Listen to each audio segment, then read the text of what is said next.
Domenica 2 giugno, Sant'Erasmo, vescovo e martire. È il 150° giorno dall'inizio dell'anno, ne mancano 212 al termine. Il sole sorge alle 5:25, tramonta alle 20:53, la luna si leva alle 2:59 e tramonta alle 16:14.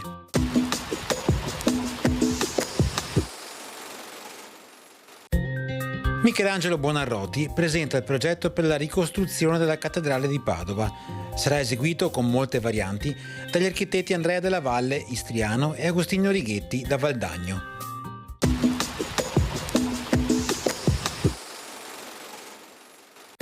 Le previsioni per domani: sulla pianura alternanza di nuvole e rasserenamenti, sui monti fino al pomeriggio nuvoloso e di sera schiarite.